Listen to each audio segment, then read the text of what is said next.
এট এ time আসতাম sir. একসাথে তো দুই রোগী দেখি না, ওই দুইটাই মেন্টাল কেস। আচ্ছা আসতে বলো। আপনারা আসেন। বসেন আপনারা। ধন্যবাদ। ওয়েলকাম। কার কি পরিচয়? আমি হইলাম মুখলেস, ও হইল মতলব। কি? সরি, আমি হইলাম মুখলেস, ও হইল মতলব। একজন একজন বলেন। আমরাও সরি। আচ্ছা বুঝলাম, একজন মোকলেস আর একজন মতলব তো। ইয়েস। দেখতেছি আপনারা দুজনেই একই সাথে একই কথা বলেন, ডেঞ্জারাস। ডাক্তার সাহেব, এই জন্যই আমরা আপনার কাছে আইছি। এই সমবেত কার্যকলাপ কতদিনের? বলতে পারেন এক্সকিউজ মি, প্রায় বাল্যকাল থেকে। অনেক পুরান রোগ।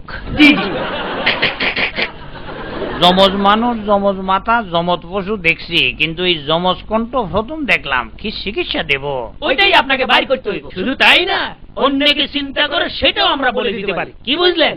এখন ভাবতেছি আপনাদের কোনো চিকিৎসা করাবো নাকি নতুন কোনো কাজে লাগাবো। বোঝেন আমরা কি জিনিস? শোনেন, আমাদের দেশে যে হারে গলাবাজি হয় তাতে এক গলায় আর পোষায় না। ভাবতেছি এই গলাবাজিতে যমজ গলা চালু করবো কিনা। রাজি? না, কথা নয়, কাজ ভালো বাসছি, তাই তো আমরা আপনার কাছে আসছি। আইয়েন। সরি, বিরক্ত করলাম। স্যার, দূরবে আপনার জ্যাঠাতো ভাইয়ের বউ ভাত যাইতেন না? জামু, তবে আমি এখন সমবেত কথার মধ্যে আছি, কোনটা কার কথা বুঝতেছি না, পরে আসিও। আচ্ছা স্যার।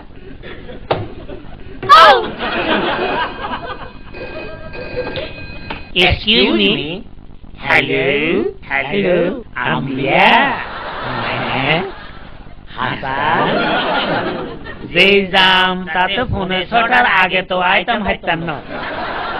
আমিয়া, দুপুরে তো বউ ভাত খামু, রাতে একটু শুটকি রান্দিও। সরি, আমার ওয়াইফ ফোন করছিল। আমরা কিছু মনে করি না। যাওগা, আপনাদের চিকিৎসার জন্য এই দুইটা ওষুধ আপনাদেরকে দিলাম। আমি খুব খুশি হয়েছি, কারণ আপনারা জোড়া গলায় কথা বললেও গলাবাজি পছন্দ করেন না।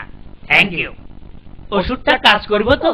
অবশ্যই করব, তবে কিছুদিন দুইজনই সেপারেট থাকিয়েন। Thank you. দর্শক মন্ডলী, এই তো কিছুদিন আগে উদযাপিত হলো